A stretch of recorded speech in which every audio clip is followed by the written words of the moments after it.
Welcome all back to Dominant Meds Nation. And we've had a couple very impactful things happen in the sports world in the last couple of days. In fact, this has been one of the most tumultuous weekends we've had in quite some time. And I know this is not our sport, but the trade that happened on Saturday night transcends all of sports. I'm sure you know about it by now. The Dallas Mavericks sent Luka Doncic to the LA Lakers for Anthony Davis. And on the surface, everybody's scratching their heads. It doesn't make sense. It really doesn't make sense. In the next couple months, there might be clarity. Who knows what comes out? Who knows what we learn? But it seems like something right now that is very questionable if you are a Mavericks fan.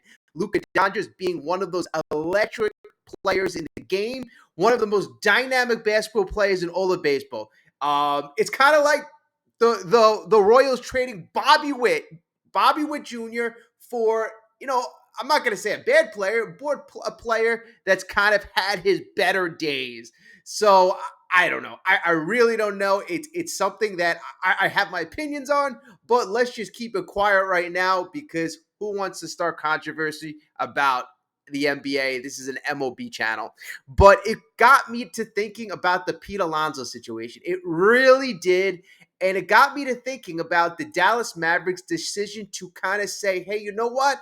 Luka's been here. Although he's been regarded as one of the most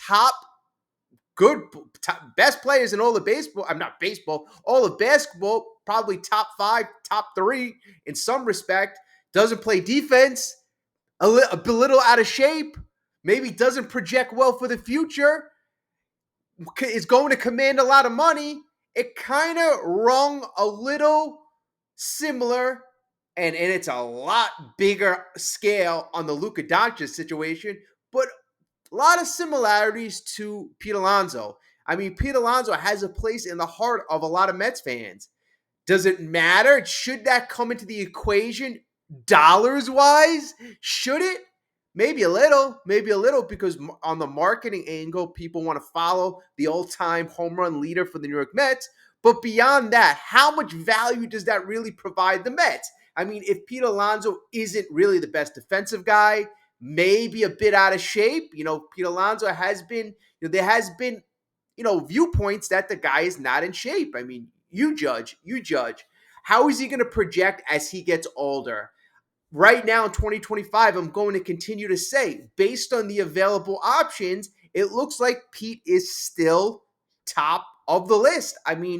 If you would have told me a month and a half ago that the Mets were going to cut bait, I would have said, okay, they can go after Josh Naylor. They can go after even a Goldsmith for $12.5 million. That's not a bad deal. There could have been a whole plethora of different options that would have made more sense. But right now, when the dust has settled, you have Pete Alonso there. Vladdy Guerrero is still trying to negotiate with the Toronto Blue Jays. They have yet to make a decision, but the Mets could make a quick pivot. They could eventually make a quick pivot, and who knows if that's part of the plan, and maybe that's why they are holding firm at a number at Pete, because they might say, hey, he's only going to play first base for 1 year at most. Then either he opts out or we shift him over to DH. There is I'm telling you, folks, people, the Mets, David Stearns, they have a plan A, a plan B, a plan C. There are many different options and paths they can go. Plus, as time goes on, other players that don't appear to be options become options. Last year, Mark Vientos, would that be a guy that definitively you could pencil in as your starting third baseman for 2025?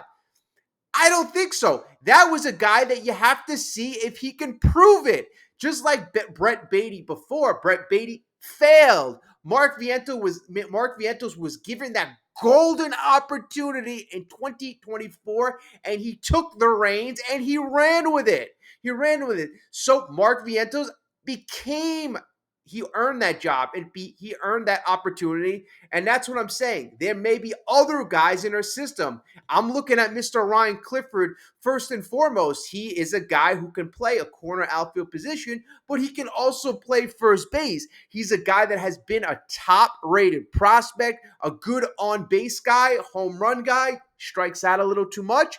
But, these guys tend to have breakout seasons in the minors where it just clicks. If it clicks with a guy like Ryan Clifford, all of a sudden he becomes an option for next year. And then other guys, if, they never get a deal done with the Blue Jays, Guerrero becomes a free agent and he becomes an option. Then there are other options around the league that if things don't work out, a whole plethora of options. So first base, it's not a premier position, folks. And that is Pete Alonso's problem. He's not a top shortstop. He's not a top center fielder. He's not a top catcher. He's not a top pitcher. It stinks, but first base, I don't want to say they're like a dime a dozen, but, once you get after Freddie Freeman, there are a lot of players, first basemen, on a very similar level. There really are. There really are. Josh Lowe, who just went to the Nationals, coming from the Texas Rangers, that was a guy that I'm like, that would have been a perfect 1 year stopgap. Guy would have provided a lot of different potential for the Mets there. So the Mets right now, if they look at themselves in the mirror, and first of all, folks, I tend to forget to say this. If you enjoy the content, like the video. It really helps us grow. I always forget to say that. When I mention it, I'm like, oh, we get like a couple hundred likes. But when I forget, I know the likes usually tail off. So if you're still listening, like. If you're a brand new subscriber, subscribe.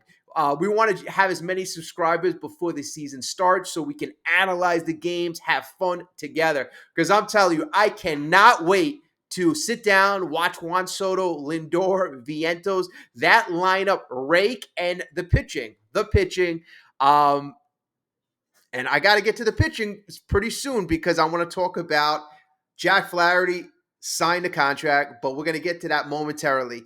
But again, Pete Alonso and the New York Mets, I just wonder if David Stearns would just eventually kind of cut bait. You heard on Friday, Boomer Esiason made that Nostradamus-like prediction that a signing would take place, a decision would come by Friday. And I'm like, how many deadlines came and passed and Pete Alonso wasn't signed? So it really was no surprise that nothing happened, but it was just kind of funny how Boomer Esiason dropped that nugget that, oh yeah, Pete Alonso's going to sign on Friday. It didn't happen.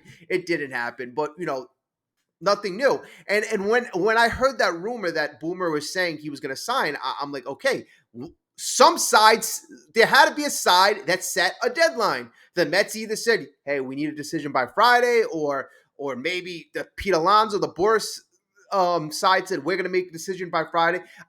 That's the indication that I got, that some side set a deadline for Friday, and that's the evidence that Boomer had, and that's what he was going off of. But, nothing came to fruition, and Pete Alonso is still on the market. It almost seems right now, you saw the last week's news that Pete wants to come back to the Mets. He wants to be a Met.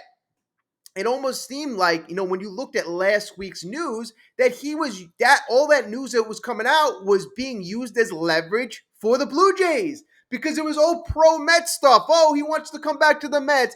Oh, this and that. All this hoopla about rejoining the Mets. I'm like, okay, if I'm thinking Boris and I'm thinking how he would angle that, okay, you're trying to make the Blue Jays a little jumpy. Oh, he wants to go back to the Mets. All the Mets have to do is meet his number.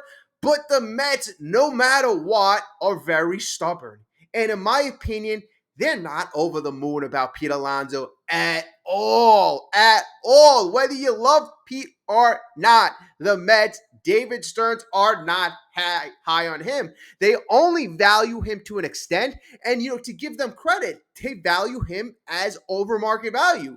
Pete Alonso and Scott Boras, they viewed themselves, and if you watch a lot of my videos last year where, we kind of were very tough on Pete, but I said I was upset with Pete the whole time because I said he's going to have difficulty. I said when you value yourself as a superstar, you're going to have trouble, especially when you don't produce superstar numbers. And I mean, it should be quite obvious. I mean, last year, that's what he was looking for, a contract of over $200 million. He already turned down a contract of 160 mil. So, over $200 million seemed to be the number. But this offseason, it hasn't come to fruition. Scott Boras scared all the way the whole freaking market. And thus, the Mets have tried to be loyal, have tried to get Pete Alonso back at that value contract. But Pete Alonso has dug his so-called cleats into the mud, into wherever he's standing right now, and said, no, I'm offended. This is way too low. But, it's not like you're being offended by one team. The whole market is speaking. If the whole market is speaking, most players, if they are in Pete Alonso's shoes, would say, okay, you know what? I understand the market does not value me like I value me. Of course, you're going to value yourself on a high level, but what normal players would do is take a 3 or 4 year deal with the 1 year opt out, prove everybody wrong.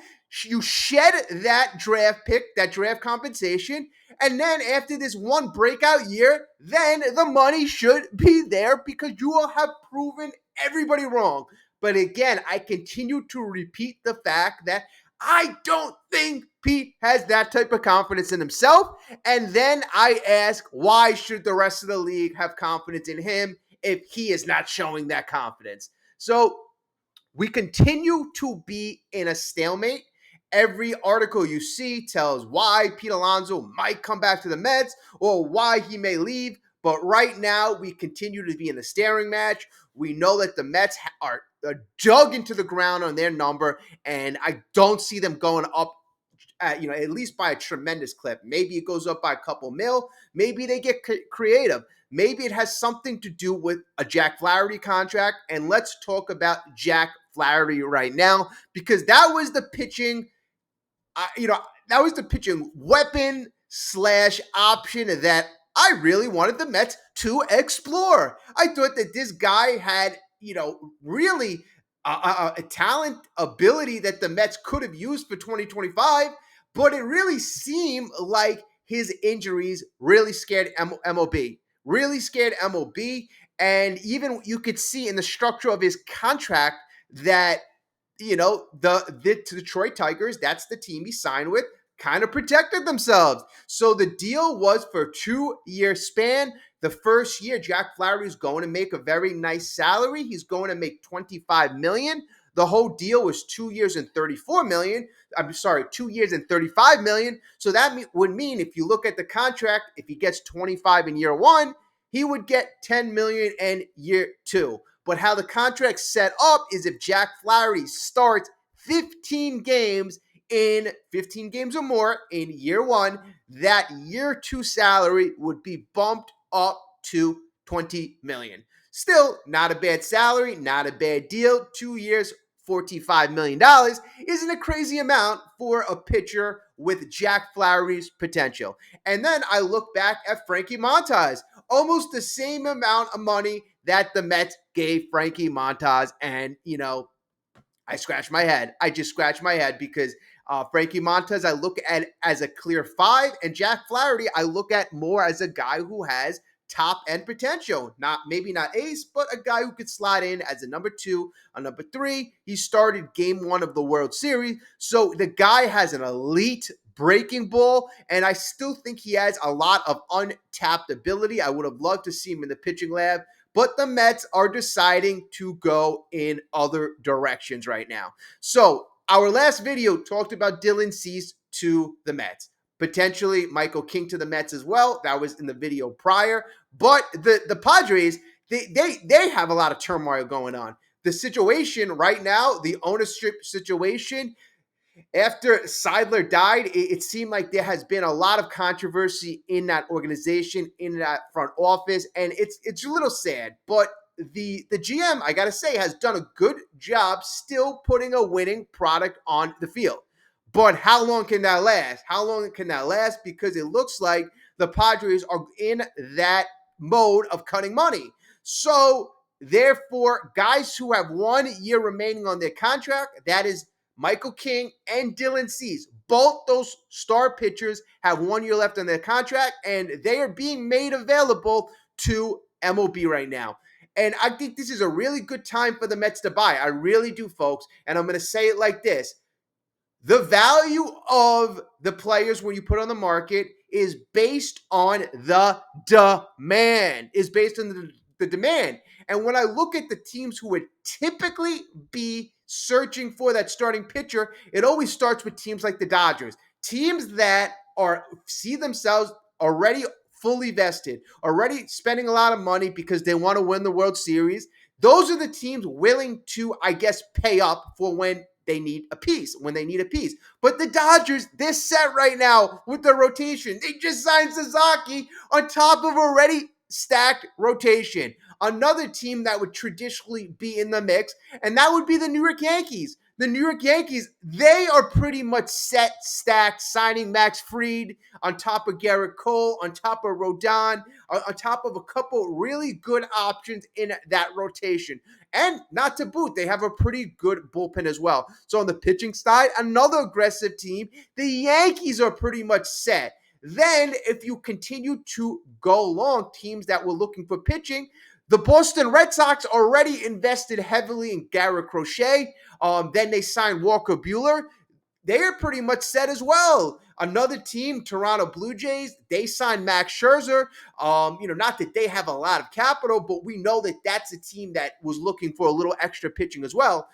A lot of the teams right now that are those teams that would pay that extra amount are pretty much set. Other teams like the Braves, who are in the market for starting pitching, really the cost of Dylan Cease, the cost of a Michael King is much more than they are willing to pay, according to reports.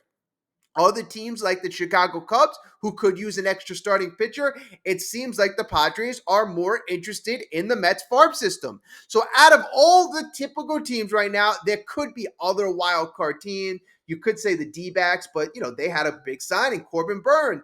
Orioles, their team that's also competitive, they're pretty much set. I mean, a lot of the teams right now are set. And that's why I say right now is a good time to buy. There's another side of it, and you've expressed it in the comments. You can continue to comment. The other side to it is saying, hey, if you're a Mets fan, wait to see how our pitchers do, and then at the deadline, you can go. If you need a pitcher, go for the pitcher. I say no, that's not a good option, because what happens if the Dodgers lose 2 or 3 pitchers and the Yankees lose pitchers, and then other teams find out they're in the mix?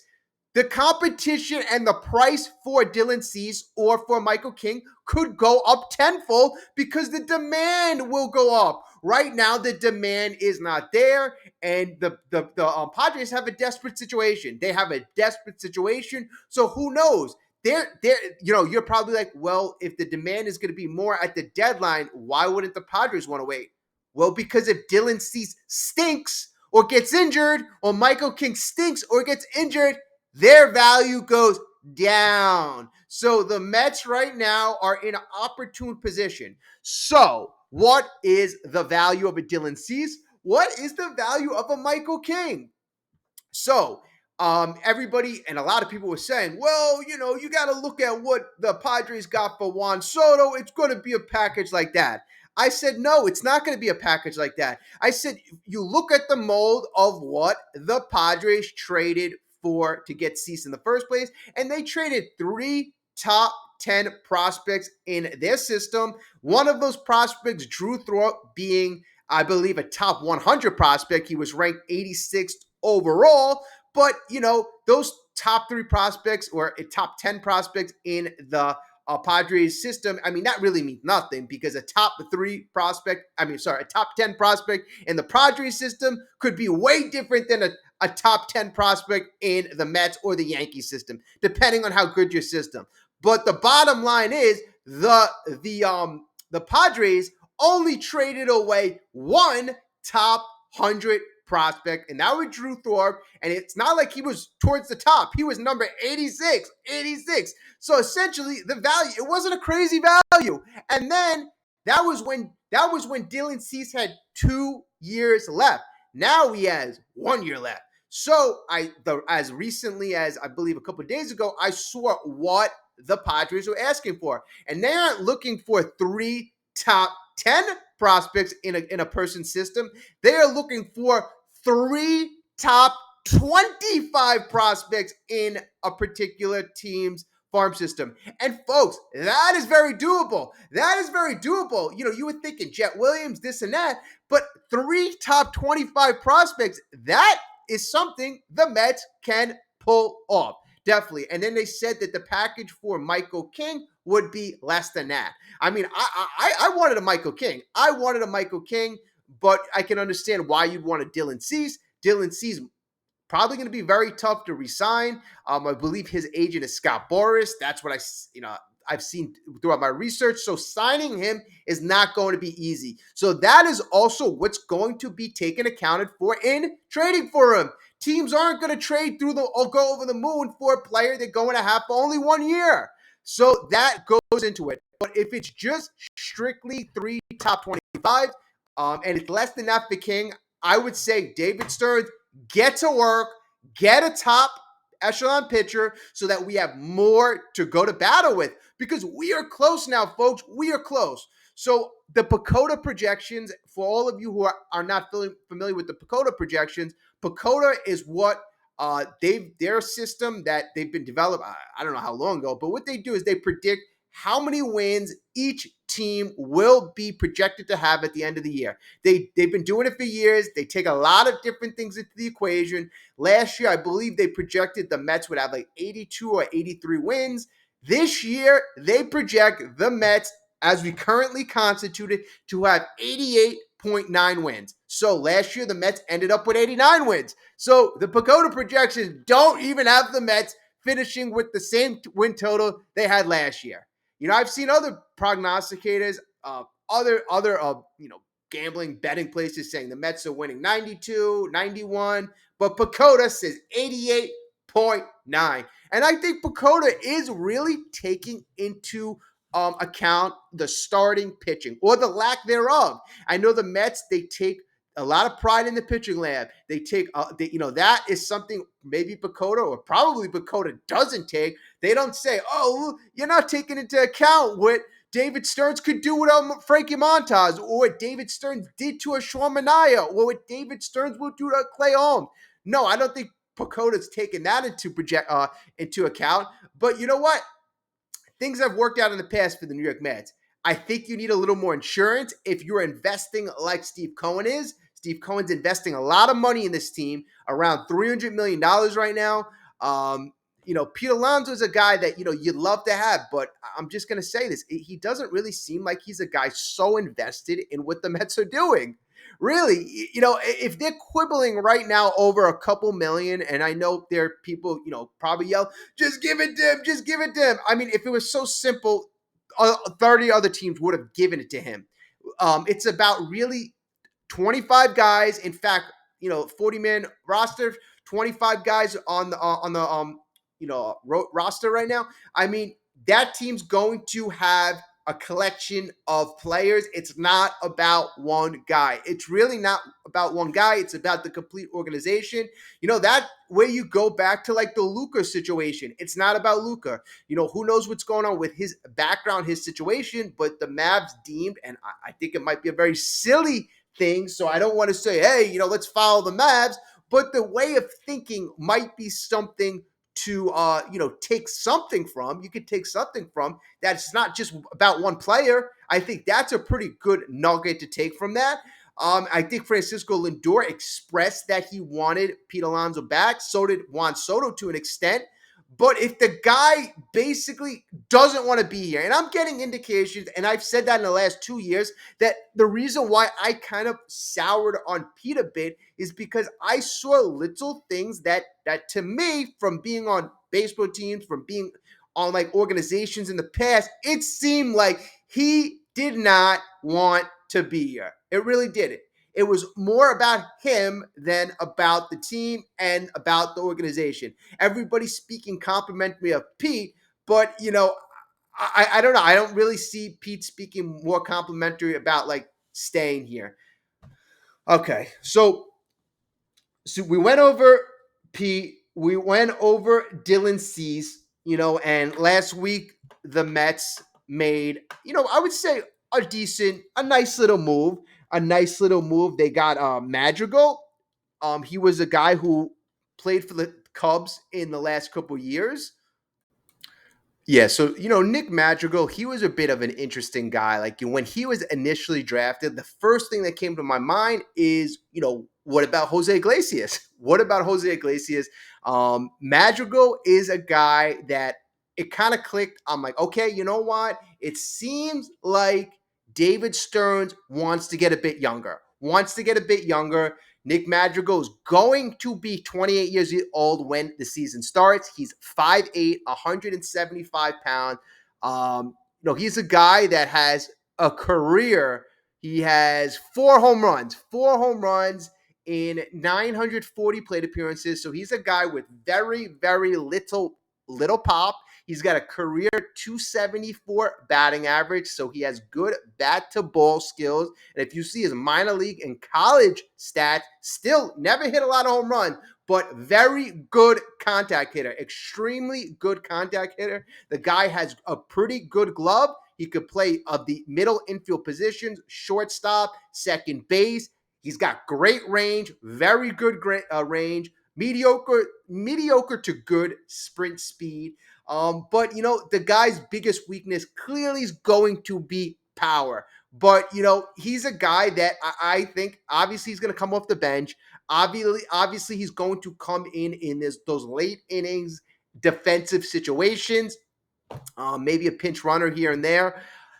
I was just a little upset because I'm like, all right, does this spell the end of oh my God? Does it?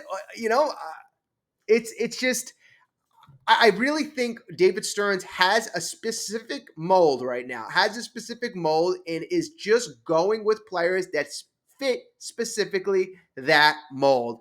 A 35-year-old Iglesias right now, I don't know. I mean, realistically, could you expect that same on the field production? Let's say on the field production. I mean, I think it's going to be hard for you to expect the guy to hit 340 again.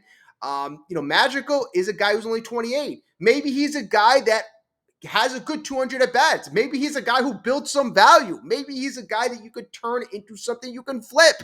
There's no way Iglesias, you're going to flip him. He's a guy that is right now on the free agent list, and he had a great year, and nobody wants him. So maybe there's a little bit more here at play. I'm not saying I'm over the moon on Madrigal. I'm not saying I'm over the moon on picking him over Iglesias, but maybe there's just a little something more at play here with the thought process behind bringing a guy like Madrigal as opposed to bringing back the 35-year-old Iglesias. And I was all for Iglesias with that energy, and I'll never forget. I remember I didn't do a video in like a month. I took a little break, and the moment I did a video is after I saw, oh my God, that concert or whatever he performed his song. I'm like, I was so inspired.